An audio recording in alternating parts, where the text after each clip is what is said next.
Meus queridos irmãos, a paz do Senhor Jesus. Amém. Abra sua Bíblia, por bondade, no segundo livro da Bíblia, livro de Êxodo, capítulo de número 40, o último capítulo do livro de Êxodo. Capítulo de número 40, versículo de número 34 a seguir.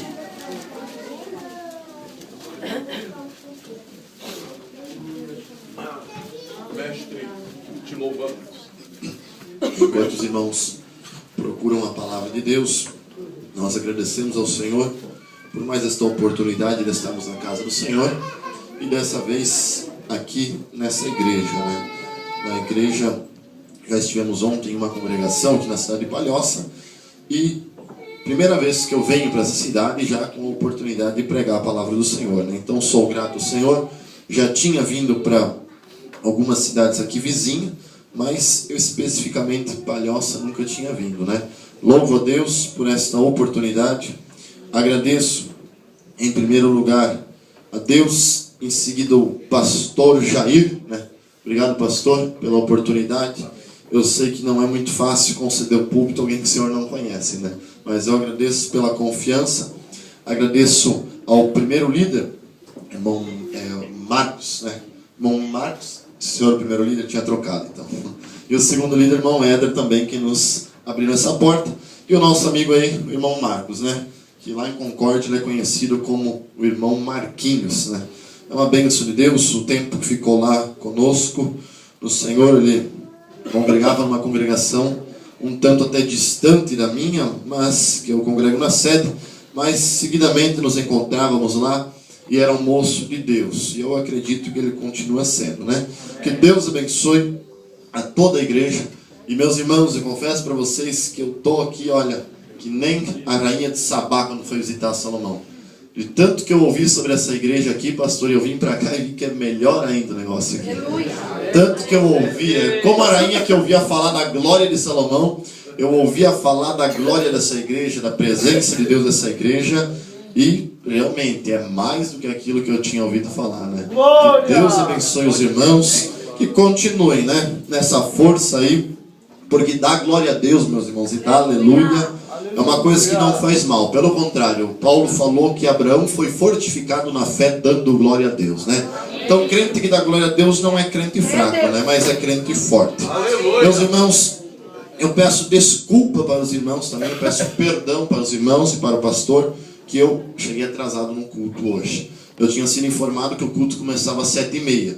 E eu não gosto de chegar atrasado, eu acho que fica feio chegar atrasado, o pregador, chegar atrasado no culto. Mas eu peço perdão para os irmãos, peço desculpa para os irmãos, mesmo pelo meu atraso. Foi por causa desse horário que eu pensei que era às 7h30. Capítulo 40 do livro de Êxodo, versículo de número 34, que diz assim a palavra de Deus. Então a nuvem cobriu a tenda da congregação e a glória do Senhor encheu o tabernáculo, de maneira que Moisés não podia entrar na tenda da congregação, porquanto a nuvem ficava sobre ela, e a glória do Senhor enchia o tabernáculo.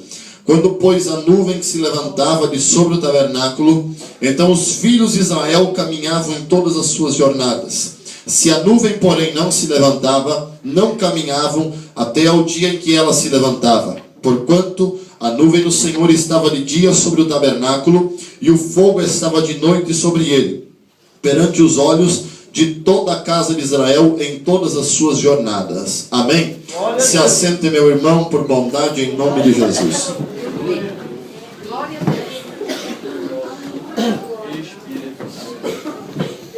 Deus bendito. Queridos, eu sei que era o teu conhecimento que o povo de Israel passou um período cativo. Não apenas o cativeiro da Babilônia, mas um cativeiro muito antes disso, que foi o período em que o povo de Israel viveu cativo, viveu escravo lá no Egito. Você sabe como se originou esse cativeiro? Que foi quando o povo de Israel na época não era realmente um povo, mas era uma família, a família de Jacó, desce até o Egito por causa da fome que havia no mundo naquela época, e José era então o governador do Egito. José pede para que a sua família habite ali, pega a terra de Gósen, que era a melhor terra do Egito naquela época, e a sua família começa a habitar ali. Porém, Deus foi abençoando aquele povo, Deus foi engrandecendo aquele povo, e passou-se os anos, e assume o trono do Egito um faraó que não conhecia José, que não tinha ouvido falar do plano de José, que José fez para que não houvesse fome no Egito. E ele começou a maltratar os judeus, ele começou a maltratar o povo de Israel, a descendência de Jacó. E nos diz a Bíblia que quanto mais ele maltratava o povo de Deus, mais o povo crescia. Naquela época, a função do povo, meus irmãos, era fazer o serviço escravo. Porém, para ele maltratar mais ainda o povo de Deus, para ele maltratar mais ainda o povo judeu, agora, além deles terem que construir e colocarem os tijolos, fazerem as edificações, ele não daria mais a matéria-prima para o povo judeu. Os judeus teriam que ir atrás da matéria-prima, atrás da palha, fazerem os seus tijolos e então construírem as suas edificações. Você sabe da lei aonde Faraó decretou que todo moço, todo menino que crescesse, que nascesse, teria que ser morto. Ele fez tudo isso, meus irmãos, para destruir o povo de Deus, para destruir o povo de Israel. Mas nós vemos então que Deus entra em ação, Deus se manifesta através da vida de um homem chamado Moisés e do seu irmão chamado Arão. Eles vão até o Egito e ali, meus irmãos, Deus usa eles com vários milagres, com várias maravilhas. E é chamado então as 10 pragas que Deus se manifestou no Egito, sendo a última praga, sendo que todo o primogênito morreu, desde o primogênito dos animais até o primogênito de Faraó, menos o primogênito da casa aonde tinha a marca do sangue, que era o povo de Deus. Quando o anjo passava numa casa, que ele via que ali tinha a marca do sangue, ele pulava, ele passava e ia para outra casa. Então, meus irmãos, depois desse acontecimento, depois desse milagre, depois dessa última praga, Faraó diz para Moisés: olha, pega esse povo, pega essa gente e saia daqui dessa terra, saia do nosso meio, porque eles estão trazendo agora muitas dificuldades, muitas pragas, muita coisa ruim está acontecendo para nós. E eles saem dali, meus irmãos. A Bíblia diz que os vizinhos deles começaram a abençoar aquele povo. O vizinho de cada judeu, de cada descendente de Israel, ele começou a vir abençoar, e das vasos de ouro e da prata abençoado. Saíram de Israel rico, meus irmãos. Saíram de Israel, do Egito rico, próspero, abençoado, depois de ficar 430 anos cativo ali no Egito. E quando eles saem dali, você sabe, você conhece bem a história, que eles chegam até certo ponto em que eles olham, não tem saída, eles olham para um lado, tem montanhas, eles olham para a sua frente, tem um mar que não teria como atravessar, eles olham para trás, eles escutam o ruído dos cavaleiros, dos carros de Faraó vindo para trás, vindo para seguir eles. Então eles vão até Moisés, pressionam Moisés e diz: Moisés, o que é que você fez? Você tirou nós do Egito para morrer aqui nesse lugar, nesse deserto. Moisés, por que você não deixou nós morrer lá no Egito? Lá tinha sepultura, lá tinha sepulcro, deixava nós quieto lá, Moisés. Então Moisés vai falar com Deus e Deus diz para Moisés: Moisés, por que tu está clamando a mim, Moisés? Pega o teu cajado, toca no mar, Moisés, e fala para o povo continuar marchando, fala para o povo continuar andando. Meus queridos irmãos, Moisés toca naquele mar, e você conhece, você sabe a história. O mar se abre de um lado, se abre do outro lado, e o povo de Israel passa em seco naquele mar. A maior vitória, quem sabe, do povo de Israel. Eles passam em seco, nem molhando apenas a sola do seu sapato, e eles vão continuando. Quando eles chegam, meus irmãos, do outro lado do mar, Deus leva eles por um outro caminho. Haveria um caminho que eles iriam seguir, porém, se Deus permitisse que eles fossem por aquele caminho, eles se deparariam com os filisteus e eles enfrentariam a sua primeira guerra. Porém, Deus sabia que o seu povo não era guerreiro. Deus sabia que o seu povo não tinha soldados, mas que tinham apenas escravos, trabalhadores. Então Deus diz: eu vou mudar o caminho, eu vou fazer vocês andar pelo deserto, para vocês não morrerem agora, para vocês não serem destruídos agora. Meus irmãos, Deus leva o povo de Israel para andar lá no deserto do Sinai, aonde chove 2 vezes por ano apenas, aonde o sol chega a estar 54 graus durante o dia, e à noite, quando você vai dormir, chega uma temperatura de menos 7 graus. Deus leva o povo por esse caminho. Lá nesse caminho, aonde Deus fala com Moisés, conversa com Moisés e diz para Moisés: Moisés, nós precisamos organizar melhor esse povo. Nós precisamos criar um conjunto de leis melhor para regir esse povo.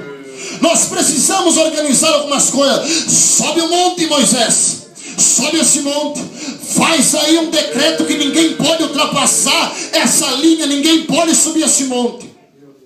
Moisés sobe. Ele vai até o cume do Monte Sinai. Ali Deus fala com Moisés. Deus entrega a lei para ele, a lei de Moisés, que é composta de 613 preceitos. Deus entrega a lei. E lá nesse monte Deus dá uma ordem para Moisés e diz: Moisés, desce para o meio do povo, que eu vou capacitar 2 homens, um chamado Aholiabe e outro chamado Bezalel, e eles vão ter a tua planta. Eu vou passar para você a planta, Moisés. Tu passa para eles que eu vou edificar um tabernáculo através das mãos deles. Moisés, eu estou indo de um lado para o outro, vocês estão me adorando lá e aqui, e eu preciso, Moisés, que nós cercamos um lugar onde o povo vai me buscar, aonde o povo vai me adorar, aonde o povo vai buscar a minha face. Então, meus irmãos, Deus passa a planta para Moisés. Moisés desce do monte e diz: olha, Deus quer construir um tabernáculo, Deus quer construir uma casa para onde ele possa ser adorado. Então, meus irmãos, a construção desse tabernáculo começa. Houve uma lei naquela época, houve um decreto que todo o povo trouxesse uma oferta conforme ele podia dar a oferta. Uns trouxeram prata, outros trouxeram bronze, outros trouxeram ouro. Chegou ao ponto, meus irmãos, deles ter que dizer: olha, chega de oferta, nós não precisamos mais de oferta. Para você ter uma ideia, foi reunido naquele dia 1.269 quilos de ouro, que se fosse no dia de hoje, só de ouro haveria ali aproximadamente 9.517.000 investidos da obra do Senhor para a construção daquele tabernáculo. Deus vai dando a planta e eles vão construindo. Quando eles constroem aquele tabernáculo, você encontra no livro de Êxodo 3 capítulos falando da construção do tabernáculo. O tabernáculo, meus irmãos, ele tinha 3 funções. Primeiro, proporcionar um lugar onde Deus habitasse no meio do seu povo. Segundo, ser o centro da vida religiosa, moral e social do povo. Toda a festa da Páscoa, festa das primícias, festa dos tabernáculos, era organizada ali no tabernáculo. E em terceiro lugar, o tabernáculo queria representar para o povo grandes verdades espirituais. Quando você olha para a Bíblia, a construção do tabernáculo, você vê que muita coisa ali não tem representação literal para nós, mas representa grandes verdades espirituais para nós. E é nisso que eu quero me deter essa noite.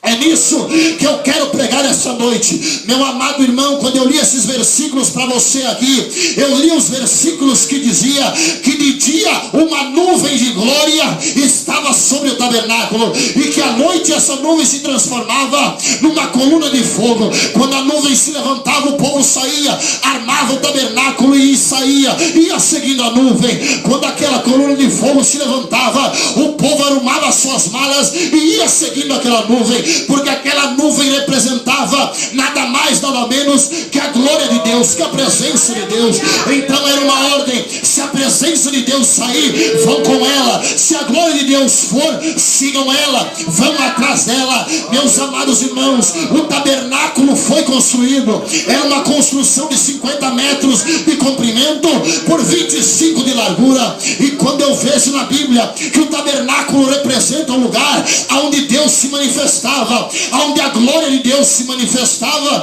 Eu quero trazer uma mensagem para você nessa noite, um tanto quanto até pesada, um tanto quanto até difícil, mas se nós formos analisar hoje, parece que Deus não faz mais os milagres que fazia antigamente. Parece que hoje não acontece mais como aconteceu com Pedro e João, que chegaram para o paralítico e disse: olha, nós não temos ouro e nem prata, mas o que nós temos nós te damos, em nome de Jesus, levanta e anda. Parece que não acontece mais como no tempo antigo, aonde a sombra, aonde os lenços de Paulo curavam os enfermos. Parece, meus irmãos, às vezes que Deus mudou, mas eu digo uma coisa para você. A Bíblia diz em Hebreus que Jesus Cristo é o mesmo ontem, hoje e eternamente. A Bíblia diz em Tiago que em Deus não há mudança e nem sombra de variação. Se Deus não mudou, quem foi que mudou? Se Deus não opera mais milagre, por que Deus não opera mais milagre? Meus irmãos, eu quero pregar nessa noite, baseado no tabernáculo, porque nós não temos mais muitas vezes a glória de Deus no meio da igreja, porque nós não vemos mais muitas vezes o paralítico levantar, o câncer sair, porque nós não vemos mais muitas vezes grandes milagres de Deus, grandes operações de Deus.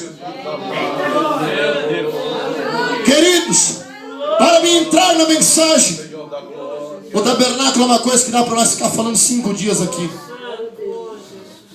Para me entrar na mensagem, eu falei para você que o tabernáculo tinha 50 metros de comprimento por 25 de largura. Aonde você andasse, havia cortinas do lado do pátio do tabernáculo, e aquelas cortinas eram de uma única cor, da cor branca, com exceção de uma única porta. Aquela porta ficava a leste do tabernáculo. Ela não era composta da cor branca, mas ela era composta da cor branca, da cor azul, da cor vermelha, como diz o carmesim, que fala na Bíblia, que é a cor vermelha. E ela era composta dessas 4 cores: púrpura, que é o escarlate, azul, branco e carmesim. E a porta ficava a leste de Israel, a leste do tabernáculo. Meus irmãos, você poderia cercar o tabernáculo inteiro, mas não havia nenhuma porta, a não ser a porta a leste. Veja bem, o azul representa o céu, representa a divindade de Jesus. O vermelho representa a humanidade de Cristo, o sangue de Cristo que foi derramado. O branco representa a santidade de Cristo. E o púrpura, que é o escarlate, era a cor da realeza, representa a realeza de Cristo. E meus irmãos, eu aprendo uma grande verdade aqui nessa palavra. Não havia porta por nenhum dos lados, mas apenas uma porta colocada do lado leste. E quando eu li do lado leste, eu me lembrei que o templo de Salomão também tinha 2 pilares e a porta a leste.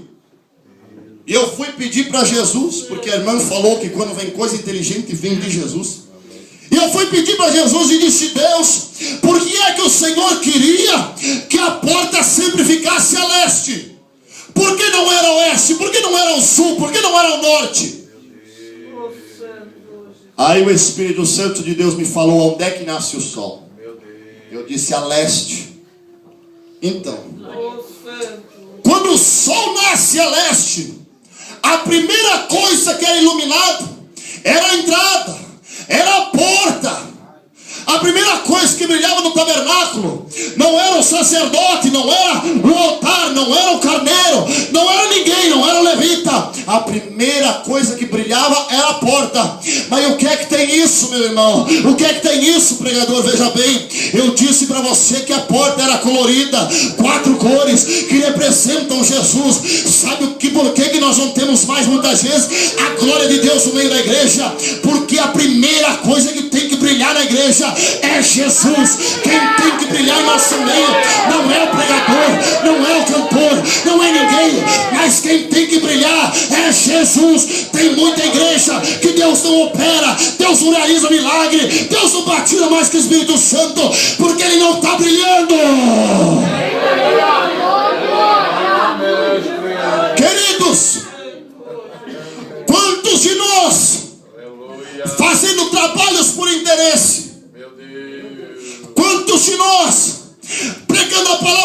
Deus, para querer aparecer, querer se mostrar. Quantos de nós que muitas vezes realizamos congressos, chamamos um pregador famoso, cantor famoso, está todo mundo brilhando, mas a porta não está brilhando, mas a porta não está brilhando. Mas eu estou aqui para te dizer essa noite, eu não quero brilhar, quem tem que brilhar nesse lugar é Jesus, é Jesus, é a porta.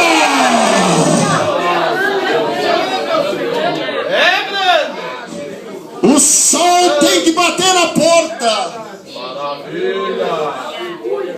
Grande é o Senhor. Queridos irmãos, aleluia. Espírito Santo. Se Jesus brilhar na tua vida, vai dar tudo certo. Se Jesus brilhar no teu ministério, não se preocupa.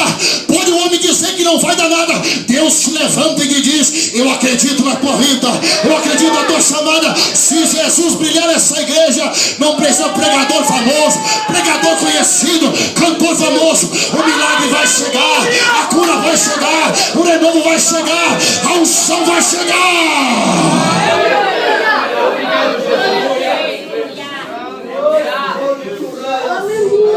Uracachara mandarasi comenece abacantala abacachode cantarabia. E depois de que te plaite o que flaste como ministério a cantarabagachubia. Quando o sol nascia a leste, brilhava aquela porta. Ah, meu irmão, o sacerdote lá dentro nem estava vendo o sol, mas já estava brilhando por lá a porta. Agora o negócio vai começar a engrossar. Quando você atravessava aquela porta, o que é que você encontrava lá, meu irmão? Um altar feito de madeira de acácia revestido de bronze. Nas 4 pontas deste altar tinham 4 chifres. Queridos irmãos, passava pela porta, a primeira coisa que você enxergava era o altar.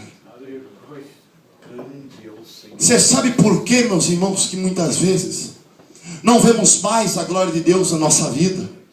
Não vemos mais milagres de Deus na nossa vida, a presença de Deus na nossa vida? É porque o altar está sendo esquecido. Nós estamos atravessando a porta, estamos procurando tanta coisa e estamos deixando o altar de lado.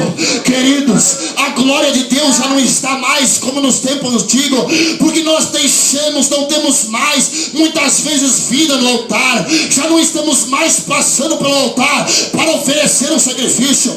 Deixa eu contar uma coisa para você, que tu vai ter que dar glória a Deus. Quando o sacerdote acordava, que o sol ia batendo, o sacerdote levantava, a primeira coisa que ele ia fazer, meus irmãos, era consultar o altar. Como é que é isso? Como é que ele ia consultar o altar? Ele pegava, botava a sua roupa sacerdotal e ele ia ver, meus irmãos, todo dia pela manhã, se havia fogo no altar. Se não havia fogo no altar, ele colocava de novo. De tarde lá ia o sacerdote, se não tinha fogo no altar, ele colocava de novo. Vai ter milagre, vai ter cura, vai ter salvação, vai ter libertação, mas tem que ter fogo, fogo, fogo, fogo, fogo, fogo no altar.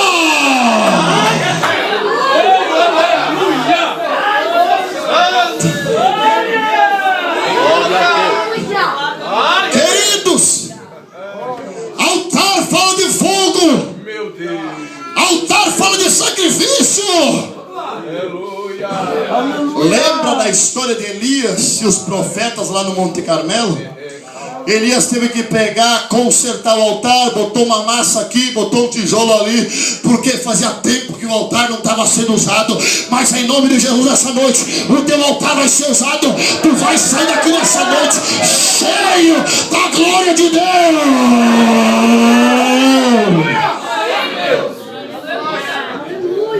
Altar. E eu vou dizer uma coisa para você, meu irmão aqui. Mestre! Grande Jesus, querido. Você sabe o que acontecia com alguém que estava fugindo? E ele estava com medo de morrer. Sabe o que acontecia? Era só correr, pastor, para o altar e se agarrar nas pontas do altar.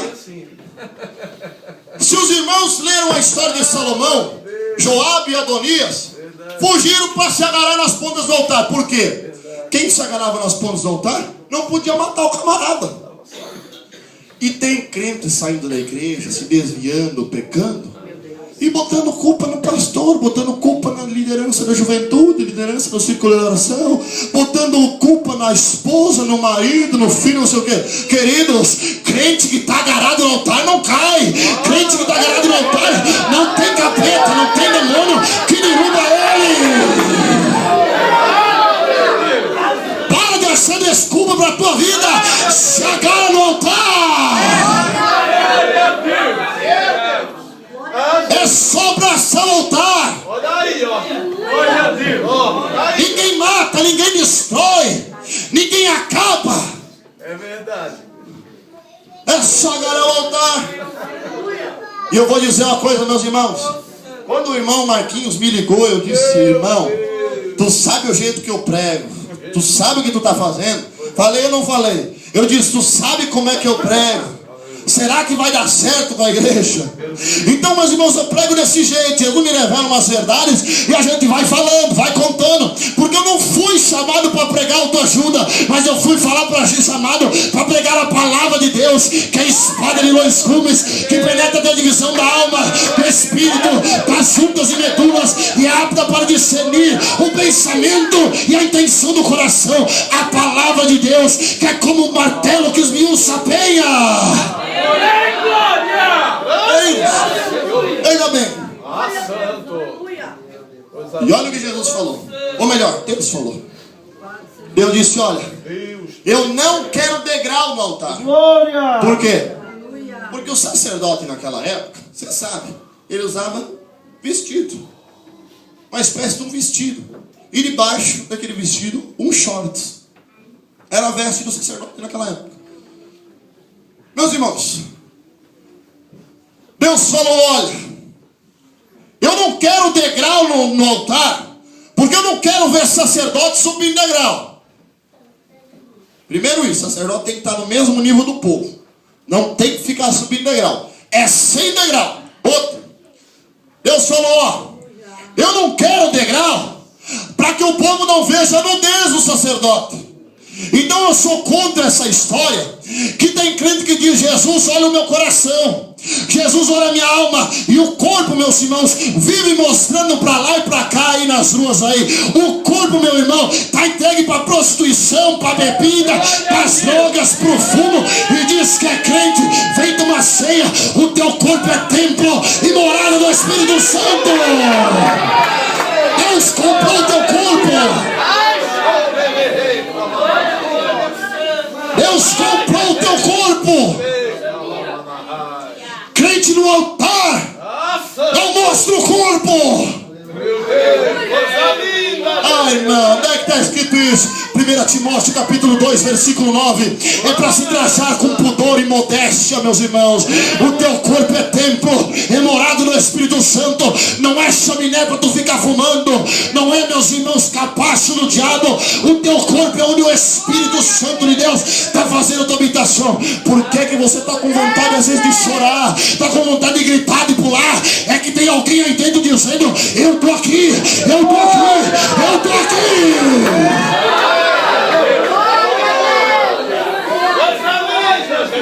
Crente no altar é crente que tem a glória de Deus.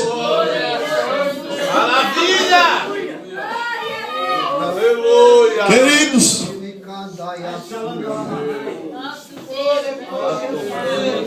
você saía do altar, oferecia o teu sacrifício para Deus, você ia encontrar uma pia. E a Bíblia diz que essa pia foi feita dos espelhos das mulheres. A pia foi feita de espelho. Veja bem, o que é que você enxerga no espelho? Ninguém sabe a resposta? Sua face. Tem como, meus irmãos, eu olhar no espelho e enxergar a face do pastor? Só se ele estiver atrás. Mas se eu olhar só, não tem como. Tem como você olhar no espelho e ver minha face? Não. Sabe o que Deus quer ensinar para nós? Foi feito do espelho das mulheres, quer dizer, quando você olhava lá, você via a tua face. Meus irmãos, nós estamos querendo achar muito defeito na vida dos outros. Nós estamos querendo analisar muito a vida do fulano, a vida do Beltrano. E nós estamos até pensando nessa noite, se o João estivesse no culto hoje, é tudo para ele. Se a Maria estivesse na igreja hoje, Jesus estava falando com ela poderosamente. Meus irmãos, nós começamos a olhar para o fulano, para o Beltrano, achar defeito nesse, achar defeito naquilo. E Deus fala todo culto de ceia conosco. Examine-se, pois, o homem a si mesmo. E Deus fala conosco nessa noite. Olha para a tua face, olhar para a face. As mulheres principalmente entendem disso, meus irmãos. Elas olham para o espelho, o cabelo está desajeitado, meus irmãos. Quem sabe o rosto está desse jeito, daquele jeito, já começa a mexer, começa a arrumar. Não tem como ficar sem o espelho. Eu até não tenho problema, eu nem pente não uso mais, meus irmãos, já perdi quase todo o cabelo, né? Nem uso mais tanto de espelho. Mas mulher, quem sabe alguns homens aqui querem ficar no espelho. Isso não tá bom, isso não tá assim. Tá na hora de eu e você começar a olhar as próprias necessidades, os próprios erros, as próprias dificuldades. Parar de olhar para o irmão do lado e apontar e acusar. Para com isso. Deus quer que nós olhemos a cada um. Eu cuido da minha vida e você cuida da sua. O irmão cuida da minha. Espelhos significava ver a face, ver a própria realidade. E meus irmãos, olha que interessante isso aqui. Eu não vou pedir para você levantar a mão, mas eu tenho certeza que se você pedir para levantar a mão, eu vou pedir aqui, ó. Quantos se acham bonito? Alguém arrisca levantar a mão? Quantos se acham lindos, sem defeito nenhum, sem falha nenhuma? Alguém arrisca levantar a mão? Tem um irmão ali que se mexeu ali, irmão do Marcos. Quer levantar a mão? Pode levantar a mão, irmão. Não tem problema nenhum. Sempre nós olhamos no espelho e achamos algum defeito, alguma falha. E é isso que nós temos que fazer com a nossa vida espiritual. É achar o defeito, achar a falha. Isso não está bom. Nunca nós vamos se achar perfeito. Sempre nós temos, parece que, algo para corrigir, algo para mudar. E é isso que Deus quer. Meus irmãos, a pia significa renovo. Tem gente vivendo no passado. Saudades de quando olhava para o espelho com 18, 19 anos. Saudades de quando olhava para o espelho quando ainda era uma adolescente, ainda era um jovem. Passou-se os anos, já não quer mais olhar para o espelho. Não, meus irmãos, Deus quer renovo. Todo dia se olhar e ver, isso precisa ser mudado, isso precisa ser alterado. Cada dia parecer melhor, mais bonito, mais ajeitado, mais santo. Meus irmãos, será que tem ainda renovo na tua vida? Será que ainda tu busca renovo de Deus? Irmãos, tem gente vivendo daquilo que já fez. Mas Jesus me usava como profeta. Eu falava língua estranha. Jesus me mostrava sonho, me dava revelação. Jesus fazia isso, Jesus fazia aquilo. Não, meu irmão, precisam hoje também ser renovados, ser transformados cada dia mais. Aquilo que você perdeu, Deus vai te renovar hoje. Mas olha no espelho, lava os pés e as mãos na pia. E quando você avançava aquele lugar, meus irmãos, quando você avançava, tudo isso que eu te falei se chama átrio exterior, ou pátio do tabernáculo. Quando você avançava para dentro do tabernáculo, você encontrava o tabernáculo ali construído. E ele tinha 4 coberturas. A primeira cobertura em cima do sacerdote, quando ele entrava, essa daqui, era de linho fino, com querubins bordados. A segunda, pelo de cabra, que era uma cor desbotada, era usada por pessoas pobres, pessoas humildes. Terceira, pele de carneiro tingida de vermelho. E por último, pele de texugo, que era uma pele resistente, porém era uma pele feia. Era uma pele feia. E quando as pessoas passavam, ninguém podia entrar no tabernáculo, a não ser o sacerdote. Quando as pessoas passavam, aquilo que elas viam era a pele de texugo, feia, sem aparência. Elas olhavam de fora aquilo lá e parecia que não tinha aparência nenhuma, não servia para nada aquilo. Mas quem entrava dentro, meus irmãos, via uma cortina de linho fino com querubins bordados. E quando você entrava naquele lugar, tinha mais uma divisão: lugar santo do lugar santíssimo. No lugar santíssimo, somente o sumo sacerdote entrava uma vez por ano lá, no dia da expiação, uma vez por ano. E eles antes tinham um ritual, queimavam incenso. Quando ficava cheio de incenso, eles entravam no lugar santíssimo. No lugar santíssimo havia a arca, e dentro da arca tinha as tábuas da lei, a vara de Arão que floresceu no deserto e um pote com um pouco de maná. Aquela arca ficava lá e a glória de Deus ficava lá em cima da pele de texugo, lá em cima. E parecia que não tinha formosura nenhuma, não tinha valor nenhum, mas a glória de Deus estava lá em cima. Às vezes tem pessoas que podem achar, meus irmãos, que a igreja é tudo um bando de louco, não tem formosura nenhuma. É porque eles não estão aqui dentro vendo o linho fino com os querubins aqui. Eles passam de fora e vê algo feio, parece algo sem valor. Mas tem uma coisa: a glória de Deus está em cima, está pairando lá em cima. Uma vez por ano ele entrava lá. Veja bem, o sacerdote tinha uma roupa especial, já comentei um pouco sobre ela. Naquela roupa era constituída uma romã, uma campainha, uma romã, uma campainha, uma romã, uma campainha, e toda a roupa do sacerdote. E quando o sacerdote ia caminhando, ia aquele barulho de campainha, pam, pam, pam, pam, pam. Não sei o barulho da campainha que era, mas ia o barulho da campainha. Quando o sacerdote começava a chegar, as pessoas ouviam de longe e diziam: opa, é o sacerdote chegando. É o sacerdote se aproximando. Olha o barulho do sacerdote, é ele chegando. Para ele entrar no lugar santíssimo, olha o que eles faziam: amarravam uma corda na cintura do sacerdote. Se o sacerdote tivesse algum problema, ele ia morrer lá dentro. Deus matava o camarada.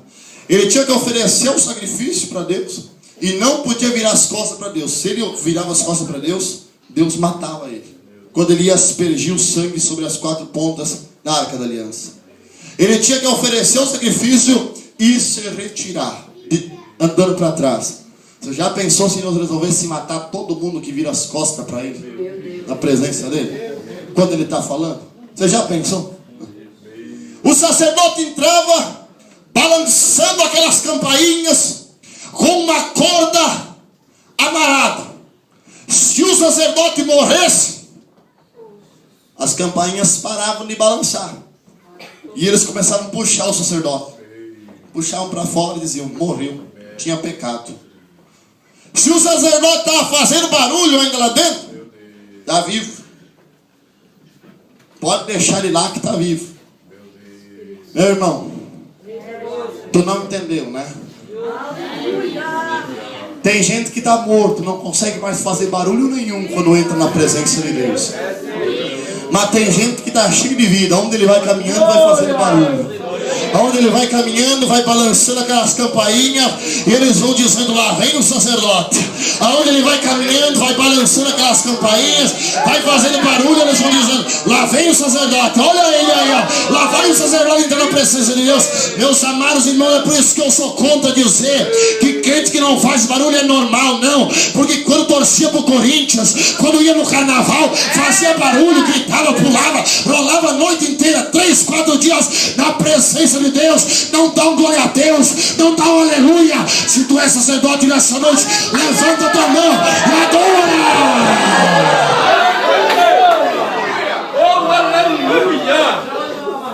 Se tinha barulho, tinha vida.